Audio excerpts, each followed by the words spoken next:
OK, bon matin à tous, soyez les bienvenus. C'est bon de vous voir nombreux ce matin. Peut-être que pour ceux qui sont placés un peu comme ça, sentez-vous plus à l'aise de venir prendre les places plus proches. C'est comme vous voulez, sinon vous allez m'avoir de côté comme ça.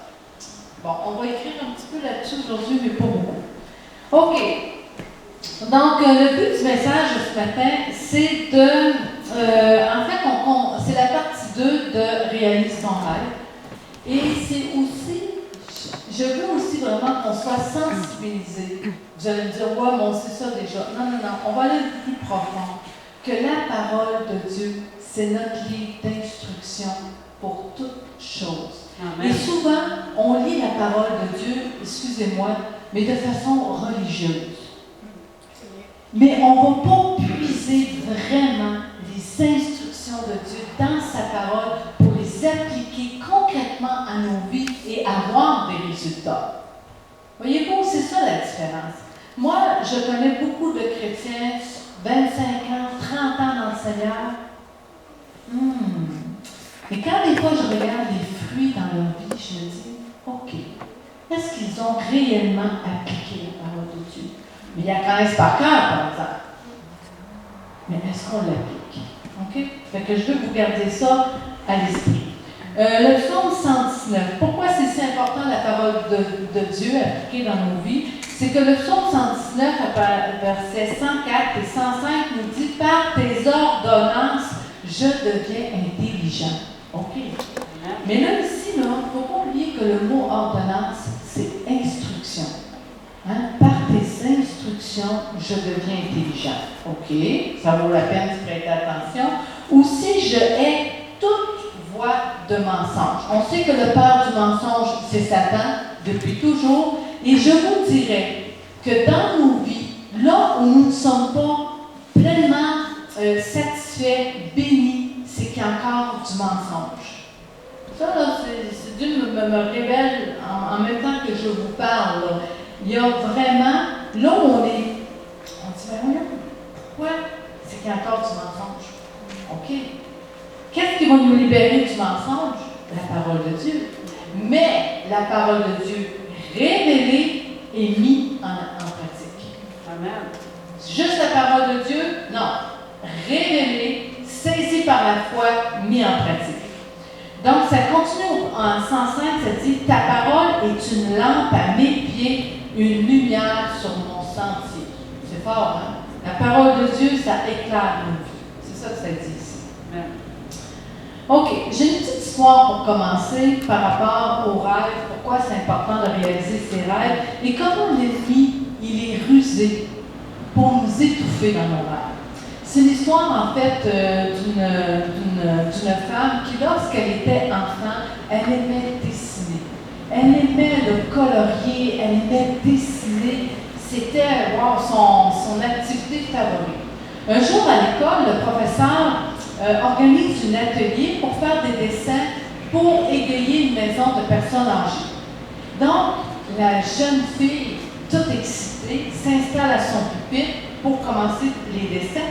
Et là, en plus, le professeur dit, celui qui va finir avant les autres, il va pouvoir en faire un deuxième.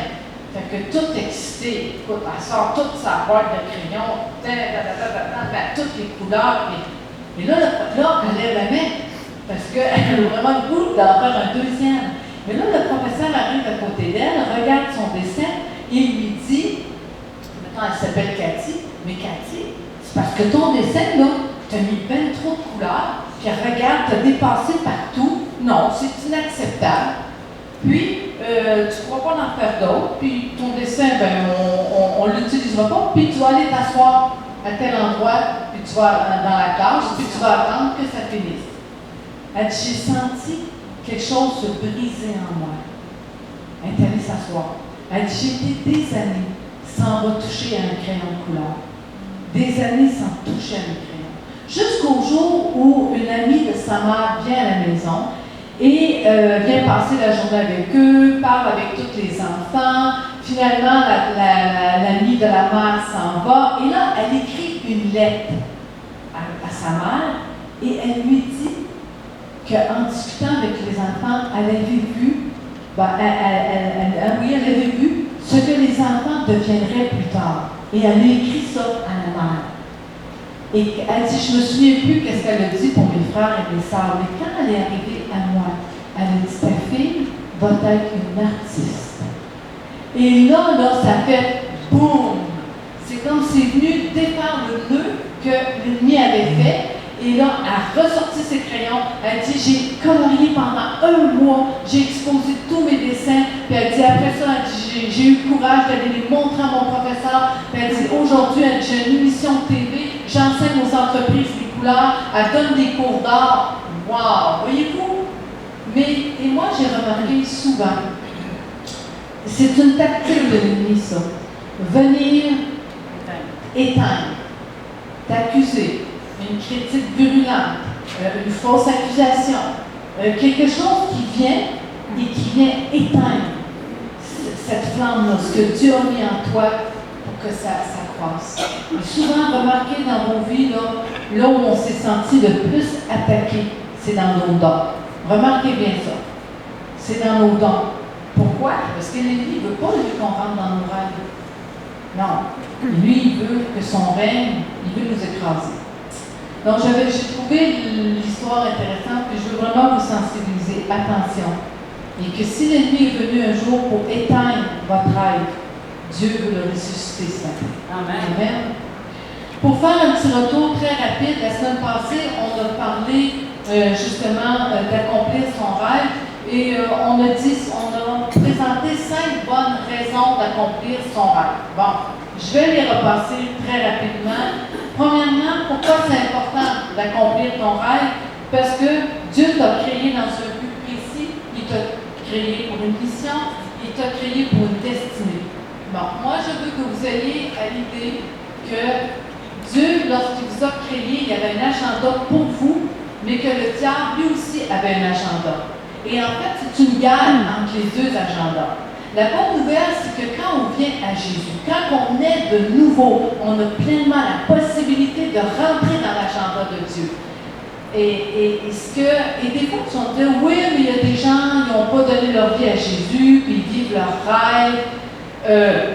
Oui, parce qu'il y a des gens qui mettent, vous savez, il y a des gens dans le monde, là, ils mettent certains principes en application, ils ont une certaine réussite. Mais moi, je veux vous dire, la prospérité du juste est très différente de la prospérité des gens qui ne connaissent pas Dieu. Parce que nous, en Jésus-Christ, nous avons la possibilité d'avoir la tarte au complet. Est-ce que j'attends par la tarte au complet? Ça veut dire que tu as des hommes d'affaires dans le monde, ils sont prospères, mais leur mariage est en ruine. Comprenez-vous? Tu as des gens, hier, moi j'ai visité ma belle-sœur et puis mon frère, que je n'avais pas vu depuis longtemps, une belle maison, très belle maison. Mais ma belle-sœur, c'est sa 3e opération pour un cancer. Puis elle me disait que la prochaine fois, ce ne sera pas possible. Voyez-vous? Donc, c'est que la prospérité du juste, c'est on est prospère, on a un bon mariage, on est béni, on est en bonne santé. C'est ça la prospérité du juste. Et s'il y a des domaines dans nos vies qui ne sont pas alignés, c'est qu'il y a des instructions de Dieu qu'on n'a pas compris ou qu'on n'a pas mis en pratique. C'est comme ça parce que Dieu a les solutions, toutes les solutions pour nous. OK, c'était un long détour. Vas-y. Vous savez, Dieu veut vraiment que nous prospérions, mais que notre argent ait une mission. C'est-à-dire que notre argent, on ne l'a pas dans nos poches, et on ne profite pas des autres pour être prospère. Mais la prospérité du juste va servir au royaume de Dieu, dans le don, dans la mission, dans l'appel que Dieu met sur ta vie. Donc, ton argent va avoir une mission en quelque part pour aider. Amen? OK, donc nous sommes appelés aussi à être une bénédiction. On en a parlé la semaine passée. Tu es appelé à être une bénédiction comme ton Père Abraham, comme Jésus, comme ton Père Céleste. Et puis, notre aide est pour quelqu'un qui a besoin de ce que Dieu a mis en nous. Souvent, quand on ne rentre pas dans notre aide, c'est qu'il y a quelque part quelqu'un qui est privé aussi Parce qu'il y a quelqu'un quelque part qui, un jour, il y a une prophétesse qui m'a dit ça, elle m'a dit, Rita, il y a des gens qui attendent après toi en Afrique. Mais vous, si moi je ne rentre pas dans cette mission-là, nous sommes uniques et personne d'autre ne peut faire les choses que nous sommes appelés. Vous allez me dire, oui, mais on peut avoir plusieurs évangélistes, on peut avoir plusieurs prophètes, il peut avoir plusieurs enseignants, même si c'est des enseignants scolaires, mais c'est que chacun a quelque chose d'unique et de spécifique qui va rencontrer un besoin spécifique. Amen. OK. Et puis la dernière chose, c'est que Dieu a déposé, c'est ça, Dieu a déposé en nous des dons, des talents, et il s'attend à une récolte. Il n'y a pas un cultivateur qui va semer sans s'attendre à une récolte. Ça, on appelle ça quelqu'un qui va pas bien. Hein? C'est normal. Dieu a semé quelque chose en nous, mais il s'attend à une récolte. Honorons-le avec la récolte. Amen. Donc, ça va pour le petit résumé. OK, maintenant, comme je vous ai dit tantôt, dans la parole, on trouve les lois spirituelles, on trouve les instructions pour nous aider à progresser, à accomplir nos rêves et dans le but de le glorifier. Amen? Amen. Là, j'ai choisi un texte pour vous démontrer comment ça fonctionne. Puis en même temps, on va aller comment ça fonctionne avec la parole de Dieu. On va aller dans Éphésiens 5. On va prendre les versets de 1 à 11 et après, on va aller à 15 et 16. Donc là, je vais prendre verset par verset et je vais vous ressortir l'instruction. OK? Amen. Premier verset, verset 1. Comme des enfants imitant leur père, en passant, c'est une version parole vivante. Hein? Si des fois vous regardez dans une autre version, là, c'est la version parole vivante. Amen. Donc, on bénit nos frères, notre frère et notre soeur qui arrivent. Soyez les bienvenus. OK. Donc, on dit, comme des enfants imitant leur père, vous de même, enfants bien-aimés de Dieu, suivez en tout point son exemple. Ouais. OK. Première instruction. Suivre son exemple. S'enligner avec ses instructions. Bon, on va dire c'est simple, ça. C'est pas si facile que ça. Hein? Peut-être simple à lire de même, mais si on l'approfondit, mais Dieu nous exhorte de suivre son exemple. Mais faut-il encore le connaître? Est-ce qu'on peut suivre l'exemple de quelqu'un qu'on ne connaît pas? Faut-il connaître Jésus? Faut-il connaître sa parole? Est-ce qu'on peut suivre l'exemple si on ne connaît pas la parole et si on ne connaît pas Jésus? Donc, le premier principe de base, là, cherche à connaître Jésus, lis la parole de Dieu. Amen. Deuxièmement, verset 2. Que votre vie soit régie par l'amour. Agissez comme le Christ qui vous a tant aimé, qu'il s'est offert en sacrifice pour vous, comme une véritable offrande dont le parfum plaît à Dieu. Wow! Deuxième instruction, loi spirituelle fondamentale, être régi par l'amour. Bon, là, je vous lance un petit défi. Est-ce qu'on est vraiment attiré de lire des livres comme Marcher dans l'amour? Est-ce que ça, c'est dans nos top livres qu'on a dans nos bibliothèques? Et pourtant, c'est la loi fondamentale de toute chose. Nos vies doivent être régies par cette loi-là fondamentale. Un jour, moi, j'ai reçu le livre de Kenneth Hagin, Marcher dans l'amour. Je vous le dis, je l'ai lu à petite dose. Je lisais un chapitre et je devais déposer le livre pour digérer. Quand je me sentais bien, je prenais le livre et je lisais un autre chapitre. On prend trop par acquis. Oh, on marche en amour, on est chrétien, on marche en amour. On marche-tu dans l'amour tant que ça? Posons-nous les vraies questions. Osons s'asseoir dans la présence de Dieu puis dire, OK, est-ce que je suis enlignée dans le principe fondamental? On ne parle pas ici d'être parfait, mais est-ce que je tends vers? OK? Amen. Donc, loi spirituelle fondamentale, être régi par l'amour. Je vous conseille fortement d'acheter des bons livres qui parlent de l'amour. Et puis, c'est ça. Ça décape. Amen. OK, versets 3 et 4. Quant à l'immoralité... Oh, wow. OK, là, écoutez bien ça. Là, on est dans le vif du sujet. Quant à l'immoralité sur toutes ses formes, à l'escroquerie et aux différents vices, qu'il n'en soit même pas question entre vous. Ce ne sont pas des sujets de conversation pour des gens qui appartiennent à Dieu. Fini les propos indécents, les histoires grivoises, les bons mots équivoques. Tout cela n'a plus sa place parmi les chrétiens. Entretenez-vous plutôt de tout ce que vous devez à Dieu et encouragez-vous à la reconnaissance et à la louange. Wow! Ici, je vais résumer ça en 2 points. Sortons du compromis. Si on veut réaliser notre rêve, si on veut glorifier Dieu avant son retour, il doit y avoir une démarcation très claire entre nous et le monde. Et là, on va s'exercer. Et je sais que dans les milieux de travail, c'est pas facile. Quand tu entends toutes sortes de choses toute la journée, des jokes grivoises, écoutez, c'est pas facile d'être un enfant de Dieu dans le milieu de travail. Là. Tu entends des choses. Puis des fois, tu es comme tenté de participer à ça, mais tu veux pas. Mais là, à un moment donné, tu glisses un peu dans le piège, mais il faut se ressaisir. Non, moi, je suis un enfant de Dieu. J'embarque pas là-dedans. OK? Et si on demande à Dieu de nous aider, il nous aide. Mais qu'il y ait une distinction entre nous et le monde. Souvent aussi dans le milieu de travail, il y a beaucoup de manipulation et du contrôle. Ça, c'est pas évident à gérer. Bon, nous maintenant, le Seigneur nous appelle à prier pour ces gens-là. Donc, c'est à travers la louange qu'on peut se replacer.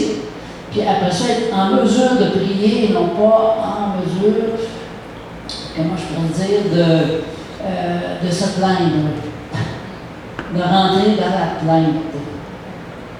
Ça, c'est l'autre instruction qu'il y a dedans, qui est dans le...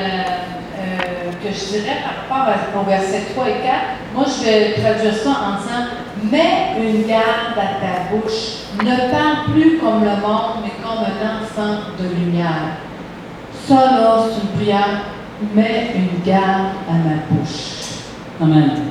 On ne parle plus comme le monde. Nous sommes des enfants de lumière. Il y a un principe qu'on enseigne depuis quand même un certain temps, du temps de Jeff Davidson, c'est ce qui doit sortir de notre bouche devrait être les paroles de Dieu. Particulièrement les promesses de Dieu. Vous savez, trop souvent, on rentre dans ce que nous autres, on ressent. On le déclare. Et puis ce qu'on ressent quand c'est pas positif, bien, on s'enfonce chaque fois qu'on le déclare. Parce que quand on déclare quelque chose, c'est ça qui arrive. C'est ce que Job nous a dit. Donc, en quelque part, faisons attention à ce qui sort de notre bouche et déclarons la parole de Dieu. Le matin, là, quand on lit la parole, qu'on demande au Saint-Esprit de nous éclairer, si vous voyez une promesse, bien, apprenez-la, cette promesse-là, et déclarez-la toute la journée. Je peux vous garantir que vous allez finir par la voir arriver. Si ça ne marche pas la première journée, tu peux continuer. Tu peux continuer pendant 21 jours s'il faut. Hein, ça prend 21 jours souvent pour changer des habitudes, puis des fois, c'est nous-mêmes qui créons la situation en question. Donc, c'est à nous-mêmes de changer certaines habitudes que nous avons. Donc, la parole de Dieu, proclamée de notre bouche avec foi. Amen. Pas juste avec foi. Et moi, je vous dirais les 2 clés, là, reconnaissance et louange. Nous, maintenant, on a commencé, moi puis j'arrive, on a pris l'habitude, on commence notre journée en remerciant Dieu au moins pour 3 jours. Chaque jour. Chaque jour. Amen. Tu files pas, tu le sens pas, tu n'as rien envie de chialer. Non. Tu bénis Dieu au moins pour 3 jours. Et là, après ça, tu vas voir, ça va commencer à changer l'atmosphère. Et vraiment, parce que le Seigneur il veut nous emmener dans la plaque parce qu'il a besoin de notre bouche pour nous maudire. Wow! Que notre langage soit celui des enfants de lumière. Et ça, non, on ne se le cachera pas. C'est un travail à chaque jour. Et si on échappe, on dit, oh, je te demande pardon. Je te demande pardon, papa. Puis on recommence. C'est pas une affaire de se taper sa tête, là. L'ennemi, il aime ça nous battre. Souvent, l'ennemi nous montre les uns contre les autres. Quand il y a un couple, ben non, entre chrétiens, des fois on fait une remarque, c'est mal compris, puis bing bang, écoute, ça descend, ça déboule, puis ça déboule vite dans notre tête. Puis, mais ça, c'est tellement le plan de l'ennemi, il ne faut vraiment pas embarquer là-dedans. On refuse ça, on dit merci Seigneur de ce que tu me révèles, ce que la personne veut dire. Amen. OK, pour faire suite aux deux, au verset 3 et 4, on va lire 5 et 6. Ça va fermer la boucle. Car, sachez-le bien, ni vicieux, ni indécent, ni avare qui idolâtre son argent, ne saurait prétendre à un héritage dans le royaume du Christ et de Dieu. Ne vous laissez pas égarer sur ce point par des arguments spécieux. Spécieux, ça veut dire qu'ils ont une belle apparence. Si plausible soit-il de ceux qui veulent s'excuser de ces péchés. Hein? On se trouve des excuses pour excuser le péché. Car ce sont précisément ces désordres qui attirent la colère de Dieu sur ceux qui refusent de lui obéir. Donc, là encore là, la parole de Dieu est claire. Il doit y avoir une distinction entre nous et le monde. OK. En versets 7 et 8, on poursuit. Ne vous associez pas avec eux. Évitez leur compagnie. S'il fut un temps où vous aussi vous apparteniez entièrement aux ténèbres, à présent, par votre union avec le Seigneur, vous êtes devenus des êtres de lumière. Wow! OK. Là, ici, on ne parle pas des êtres lumineux du New Age. Okay? On parle des enfants de lumière que nous sommes, appelés à être. Donc, ça dit qu'autrefois, on appartenait aux ténèbres, mais on n'est plus dans les ténèbres. Et on doit briller sa gloire. Amen. Donc, ici, on va parler de la loi des connexions ou d'associations. Et là, je vous dirais de qui tu t'entoures. De qui es-tu entouré? Et vous savez, il y a une vieille adage qui disait « Dis-moi avec qui tu t'assembles et je te dirai à qui tu ressembles. » Il y a quand même une petite vérité là-dedans. Alors que nous, tu sais, on dit souvent, là, les 5 personnes les plus proches de toi vont avoir une influence sur toi. Qui sont les 5 personnes les plus proches de toi? Est-ce que tu te tiens avec des gens qui marchent dans la foi? Est-ce que tu es avec des gens, là je ne vous dis pas qu'on ne peut plus avoir d'amis qui ne sont pas des nouveaux, parce que je pense qu'on peut les influencer. Mais là, ce que je vous dis, c'est les gens là, avec qui vous avez des discussions plus profondes. Est-ce que c'est des gens qui sont dans la foi? Est-ce que c'est des gens qui vont vous encourager à accomplir votre rêve? Ou c'est des gens qui vont vous emmener dans la peur, ils vont vous emmener dans le doute, ils vont vous emmener ailleurs? De qui tu t'entoures? Moi, j'ai compris une chose avec le temps. Les gens qui sont très, très proches de moi et Jean-Yves marchent dans la foi. Parce qu'on a besoin d'être encouragés. Là, nous, on a un grand défi, on s'en va en Afrique, là, mais si mon mentor, la personne avec qui je communique, commence à me dire « Ouais, mais t'as-tu pensé à ça, puis t'as-tu pensé à ça, puis hey, tu penses-tu que... non. Non, j'ai besoin de quelqu'un qui va venir en accord avec moi ou qui va pousser plus loin avec moi, avec nous. Donc ça, c'est très important. La loi de l'association, la loi des connexions. Avec qui tu es connecté en ce moment? Amen. Ici, il y a une parole qui me frappe, là, ce que Rita a lu au verset 5. Je pense que c'est un autre point important qu'on n'avait peut-être pas ressorti, mais ça dit « ni avare qui idolâtre son argent ». Souvent, on pense aux riches dans ce temps-là. Mais savez-vous que les pauvres, là, les idolâtres l'argent? Parce que souvent, ils essaient de ramasser. Et s'ils sont pauvres, c'est justement parce qu'il y a de l'idolâtrie en quelque part. Fait que, moi, je pense que le Seigneur veut vraiment que nous ayons avec lui, premièrement, une bonne relation, pour qu'on finisse par avoir la compréhension que l'argent appartient à Dieu.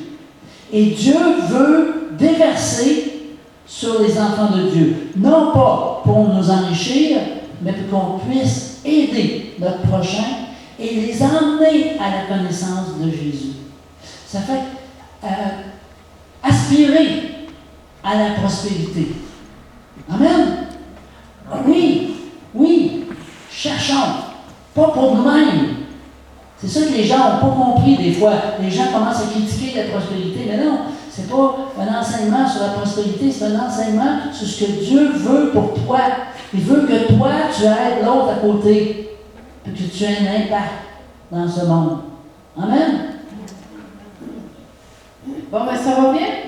Oui. On continue notre lecture. On va continuer à aller puiser les instructions. Amen. Les versets 9 et 10.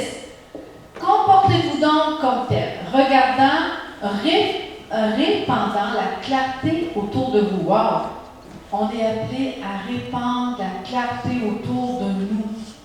Les fruits que la lumière fait mûrir sont l'opposé des péchés énumérés. On vient d'énumérer. C'est tout ce qui est bon, qui est juste, qui est vrai, l'amabilité, la droiture de cœur, une scrupuleuse honnêteté, l'amour de la vérité, bref, tout ce qui porte la marque de la lumière. Voulez-vous, vous savez, la vie, elle est relationnelle. Si vous êtes en affaires dans une entreprise, c'est relationnel. Vous travaillez quelque part dans un bureau avec plusieurs personnes, c'est relationnel. Nous sommes appelés à être en relation et nous sommes des êtres relationnels. Et s'il y a une chose qui n'est pas facile, c'est bien les relations. N'est-ce pas? Avec Dieu, avec les autres, ça fait la croix. Donc, ici, la parole de Dieu nous dit, écoutez bien les qualificatifs, d'être aimable, d'être droit de cœur, d'être honnête et d'avoir l'amour de la vérité. Ce sont les vertus de Dieu. Ce qui est très important aussi dans la question relationnelle, c'est de régler les conflits. Vous savez, il y a beaucoup de gens qui ont quitté les églises parce qu'ils n'ont pas réglé. C'est important de régler. On vous encourage, il faut régler. Puis vous savez, des fois, l'ennemi aime à jouer dans le non-dit, puis il aime à jouer dans les perceptions. Ça, c'est son terrain à lui, là. Le non-dit, les perceptions, c'est son terrain. Donc, là, des fois, tu es sur une impression, la personne a dit ça. Toi, tu l'as compris d'une façon. Mais l'autre, c'est pas tout ce qu'elle voulait dire, mais toi, tu l'as catché comme ça, parce que toi, là, tu l'as reçu, puis des fois, tu l'as reçu à travers une blessure qui n'est pas guérie.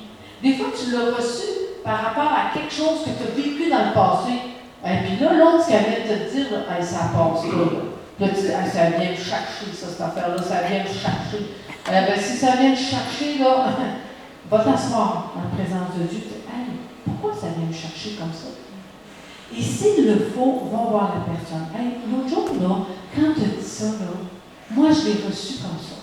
Est-ce que tu voudrais préciser ce que tu voulais dire? Et souvent, la personne va dire, mais non, moi, je voulais dire ça, telle chose. Ou si la personne, c'était son idée, tu peux lui dire, écoute, c'est parce que moi, voici comment je vois la chose. Et on communique ensemble. Et si on est des chrétiens remplis du Saint-Esprit, on va marcher dans l'amour et on va se pardonner. Amen. Voyez-vous?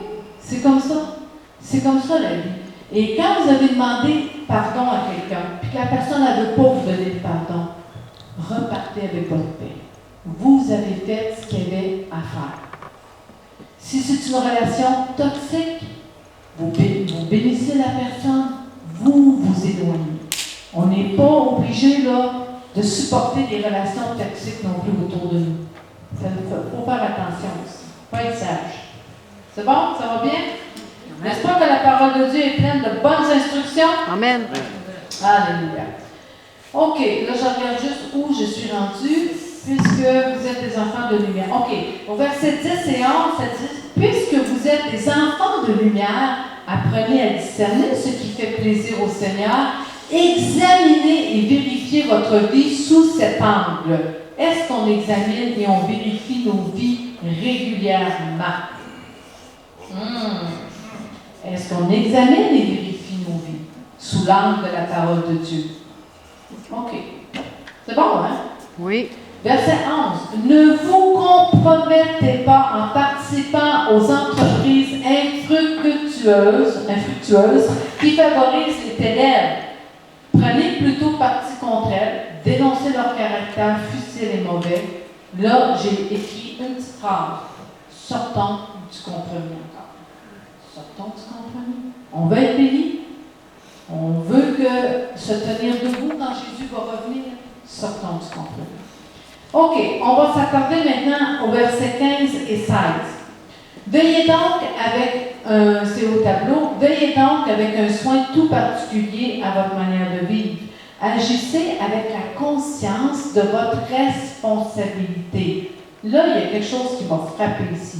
Ne vivez pas au jour le jour, sans penser à plus loin, comme ceux qui ne connaissent pas le vrai sens de la vie. Wow! Ici, la parole nous exhorte, nous dit, ne vivez pas au jour le jour. Et c'est pour ça que c'est si important d'avoir un rêve, d'avoir une vision claire, de savoir où on s'en va, parce que si ta vision est claire, parce que si tu sais où tu t'en vas, tu ne vivras pas au jour le jour, mais tu vas commencer à t'organiser, tu vas commencer à te structurer, tu vas commencer à identifier ce que tu dois faire pour atteindre le but, pour atteindre la vision. Maintenant, ici, je veux nuancer. On vient tous de différents horizons, on a tous de différentes tâches ici. Probablement qu'il y en a parmi vous qui ont déjà accompli des rêves. Probablement qu'il y a des gens parmi vous qui sont en route pour leur rêve. Mais il y a certainement des choses avant le retour de Jésus que Dieu veut que vous fassiez. Et dans la question du rêve et de la vision, là, moi j'ai une question pour vous. Est-ce que vous avez, exemple, une vision claire pour votre santé? On va dire, c'est spécial ça? Moi je vais vous dire une chose. Si on veut servir Dieu jusqu'à son retour, on a besoin d'une bonne santé. Moi et Jean-Yves, là, on s'est dit tous les deux qu'on allait vieillir en beauté et en santé. Amen. OK? Mais ça veut dire que pour arriver à ça, là, si la vision est là, le but est là, qu'on va vieillir en beauté et en santé, on a des efforts à faire. On fait attention à ce qu'on mange, on fait de l'exercice. Moi, j'ai commencé à faire des exercices après une chute en Afrique. Des exercices d'étirement. Je déteste ça. Je vous le dis, et c'est pour ça que je me suis jamais entrepris là-dedans. Moi, j'aime marcher, j'aime faire du badminton, des exercices d'étirement. Mais là, je me rends compte que, en vieillissant, commence à être moins souple. Un peu, ça commence à tirailler, là. N'est-ce pas? Ça paraît, hein, ceux qui... Mais, et là, 15 minutes. Puis ça me tombe. Là, je fais ça le matin, là, 15 minutes. Mais, j'ai remarqué une chose, j'ai des bénéfices. Et parce que j'ai des bénéfices, ça me tente pas? Bien, c'est justement dans ce temps-là qu'il faut que tu le fasses. Et c'est ça, c'est mettre la pression sur le contraire. Tu n'as pas le coup d'y faire, fais-le. Ça va augmenter ta persévérance, ton endurance, puis tu vas avoir des résultats. Pourquoi on fait ça? Parce qu'on s'est dit qu'on a une vision. Comprenez-vous? C'est la même chose pour toi. As-tu une vision pour ton mariage? Est-ce que tu veux être encore amoureux après 30 ans de mariage? Nous, on a 34 ans. Est-ce que tu veux être encore en amour après 34 ans de mariage? Tu as des petits efforts à faire. Parce que je vais vous dire que la routine, ça s'installe vite dans un mariage. À 50 ans, encore plus. Ah oui, c'est clair. Mais si tu ne mets pas des choses en place pour dire, OK, on va prendre du temps. Est-ce qu'on s'aménage des temps ensemble? Est-ce qu'on prend le temps ensemble? Ou on est immergé par toutes sortes de choses qu'on n'a plus le temps ensemble? Et souvent, c'est c'est ce qui arrive au couple. Ils mettent le focus sur le travail, ils mettent le focus sur élever les enfants. Puis à un moment donné, les enfants sont partis et ils se retrouvent comme des étrangers dans la maison. Est-ce que c'est ça qu'on veut ou on veut plus? Donc, c'est dans ce sens-là que je dis, oui, il y a un grand rêve, mais je dirais il y a des sous-rêves. Qu'est-ce que tu veux? Comment tu veux ta vie? Et comment tu t'enlignes pour ça? Donc, ça, c'était le point. Instruction 6. Bon, je pense que j'ai fait le tour. Donc, tu dois mettre en place des stratégies. Est-ce que, comme on a parlé l'autre jour, as-tu besoin de formation? As-tu besoin de mentorat? As-tu besoin de mettre de l'argent de côté? Combien d'heures par semaine tu vas consacrer? Hein? Est-ce que tu as un agenda? Où sont tes priorités? Donc, c'est dans ce sens-là. Bon, c'est bon, ça va bien. On va rentrer dans le temps. On a une vision pour quelque chose. Maintenant, tu dois définir qu'est-ce que tu vas faire pour l'atteindre. Par des objectifs qui sont clairs et atteignables. C'est-à-dire que, ben voici, je vais faire des exercices à tous les matins jusqu'à ce que le Seigneur vienne me chercher. ça va m'étirer comme il faut. Ou bien, je veux, dans mon couple, je veux que ça marche, ben on prend du temps tous les matins, puis le soir, j'arrête de regarder le hockey. J'ai déjà pas faire. C'est enregistré, hein, ça?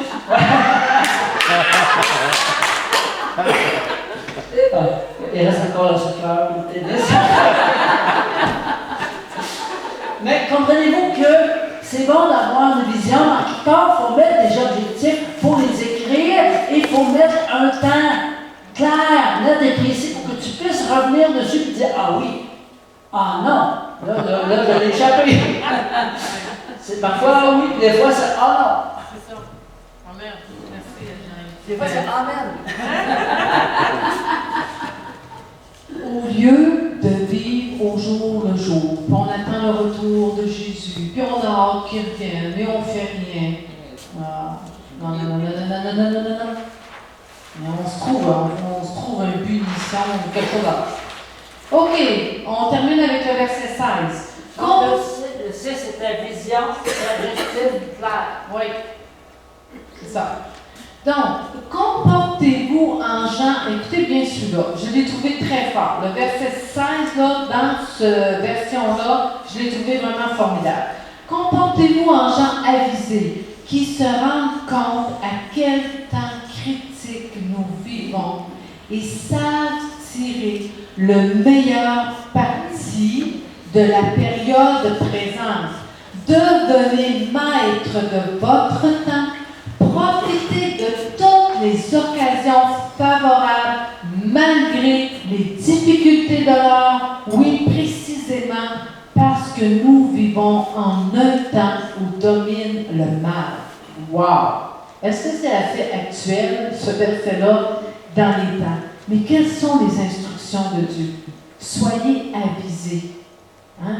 Saisissez les occasions favorables malgré les difficultés. Et là, on parle ici de gérer son temps, de discerner les temps dans lesquels nous sommes, d'établir les bonnes priorités, saisir les opportunités dans un monde en crise. À quelle douleur tu es appelé à répondre? Toi, là, toi, en ce moment-là, à quelle douleur es-tu appelé à répondre? OK. On a un monde en crise. Tu vas dire, oh, mais moi, j'ai mes douleurs, j'ai mes défis. C'est comme ça. Je n'ai pas mal, moi, là. C'est vrai. On a tous nos défis. On a tous nos luttes. On a tous nos combats. Mais nous ne sommes pas là pour nous. Nous sommes là pour servir le royaume. Là où tu es, dans ton environnement, qui a besoin de toi en ce moment? Qui a besoin de toi? C'est des questions très simples, hein? Mais ces questions-là, simples-là, peuvent déboucher sur votre rêve, par exemple. Donc, moi, on vous encourage, ne soyez pas inactifs. Puis il faut arrêter de dire, oh ben non, moi, à l'âge que je suis rendue, non, là, avec COVID, non. Vous savez, nous, on a un rêve, mon Jean. Est-ce que tu avais quelque chose à dire là-dessus? OK. Bon. Je veux juste m'assurer que je vous ai bien transmis. Oui, c'est ça. À quelle douleur tu peux répondre? Et je terminerai avec ça. C'est que moi et Jean-Yves, on avait un rêve. C'est qu'un jour, on retournerait en mission en Afrique. On n'avait pas un rêve, on a un rêve. Oui, mais de retourner un jour en Afrique. Bon. Vous savez que pour que ce rêve-là s'accomplisse, on a dû premièrement rester en contact avec l'Afrique. Donc, j'ai saisi l'opportunité. En 2006, je suis retournée, après 17 ans d'absence de l'Afrique, je suis retournée en Afrique. Et là, à chaque fois, c'était des défis. À chaque fois, c'était un sacrifice qu'on faisait. Des fois, je partais seule. Jean-Yves acceptait de rester seul à la maison. C'était un sacrifice financier. Mais on avait un rêve. Vous savez, votre rêve va vous demander des sacrifices. Ce ne sera pas toujours facile. Votre rêve va vous demander des prises de décision. Il va vous demander de vous mettre en mouvement. Fait que nous, en 2006, quand j'ai commencé à voyager en Afrique, et la dernière mission, ça faisait la 10e fois qu'on allait là-bas, on a fait des actions concrètes pour entrer dans ce rêve-là. Maintenant, en ce moment-là, je vous dirais là, que si lui et moi, on s'assoit, là, puis qu'on jase ensemble, là, on aurait toutes les raisons du monde de ne pas rentrer dans notre rêve. On aurait toutes les raisons du monde pour dire non. Ah non, mais là, on ne peut pas, il y a COVID. Ah non, mais là, il y a ça. Ouais, mais penses-tu dans notre maison? Je t'avoue que ça ne marche pas là-bas. Qu'est-ce qu'on va faire? Comprenez-vous, là, que les raisons, les doutes, les ci, les ça, c'est légion, là. Mais on a un rêve. Et parce qu'on a un rêve, parce que la vision est claire, on avance. Et les journées où on sent des fois, c'est comme un peu les vagues. On sent les vagues, on sent qu'il y a de la route dans le bateau, là. Mais on s'en va dans la présence de Dieu. On va chercher son conseil. On a des bons mentors aussi en ce moment qui nous aident. Et ça, c'est important. On est bien coachés. Donc, tout ça mis ensemble. Donc, mais en même temps, quelle joie d'accomplir son rêve. Quelle joie. En fait, c'est notre rêve, mais c'est le rêve de Dieu pour nous. Ouais. C'est ça qu'il faut comprendre, là. C'est pas un rêve que nous... Non, c'est vraiment Dieu qui l'a déposé en nous. Oui. Oui, c'est une joie. Et puis, on sait l'impact qu'on peut avoir là-bas. Et là où nous sommes rendus dans notre vie, on pourrait se dire, ah, là, notre âge. Tout à coup, on perd notre assurance maladie. Je vous dis, là, les raisons sont légion, là. Mais la dernière mission qu'on a faite, on a tellement vu l'impact qu'on pouvait avoir là-bas. Et on a vu aussi qu'avec tout le bagage, l'expérience qu'on a ensemble, comment on peut impacter les gens là-bas. Et on sait qu'on est dans le plan de Dieu. Donc, quand on est dans le plan de Dieu, c'est bon. Donc, moi, je veux vous encourager ce matin. Là, il ne faut pas vous décourager et dire « Oh, mais moi, non, je n'ai pas de rêve. » Non. Là, il y a quelque chose que Dieu a mis en toi et c'est encore le temps de le faire surgir à son retour. Yes. C'est encore le temps. Oui. Amen. Ouais. Donc, si on résume tout ça, premièrement, suivre les instructions de Dieu qui se trouvent dans sa parole. Mange de sa parole. Sois inspiré d'aller cueillir les pépites d'or qui sont dans la parole de Dieu. Deuxièmement, marche dans l'amour. Toutes les fois où est-ce qu'on veut te faire du mal, réponds par l'amour. Même dans les moments les plus difficiles, lorsqu'on te dit des choses très méchantes, tu marches dans l'amour. Il faut que ça soit là en toi, parce que le Seigneur est amour. Et s'il habite en toi, tu vas réagir avec amour. Troisièmement, sois reconnaissant de ce que Dieu te donne, des dons que Dieu te donne. Loue le Seigneur. Et lorsque ça ne marche pas, force-toi pour louer le Seigneur. Quand tu n'as pas envie, vas-y. C'est le temps. C'est là que c'est le temps de vraiment rentrer dans la louange et dans l'adoration. Quatrièmement, la loi de l'association. Qui est proche de toi? Qui sont les personnes avec qui tu collabores pour faire avancer le royaume de Dieu? Qui sont les 5-6 personnes les plus proches de toi? Fais attention à ça, c'est important. C'est vraiment, vraiment important. Approche-toi de ceux qui vont te faire, qui vont promouvoir le don que tu as. Celui qui commence à te critiquer à tous les 5 minutes, là, éloigne-toi. Amen. Cinquièmement, la clarté et les vertus de Dieu. C'est-à-dire que Dieu veut vraiment que tu développes ces vertus en toi. Et puis que tu sois transparent. Amen. Donc, si on les a vues, les vertus de Dieu, je ne les répéterai pas. Sixièmement, la vision. Avoir une vision claire. Puis, d'écrire. Écris. Comment tu vas y arriver? Tu peux avoir une vision pour ton couple, une vision pour ton entreprise, une vision peut-être pour ton travail. Ce n'est pas tout le monde qui sont appelés à développer une entreprise. Il y en a certains qui sont appelés à plus être leaders dans un domaine quelconque. Mais on est tous appelés en quelque part à avoir un impact. Donc, avoir une vision claire, des objectifs clairs.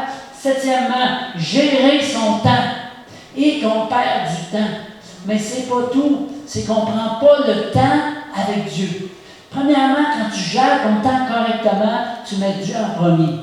Si Dieu est en premier, après ça, il va t'inspirer pour prendre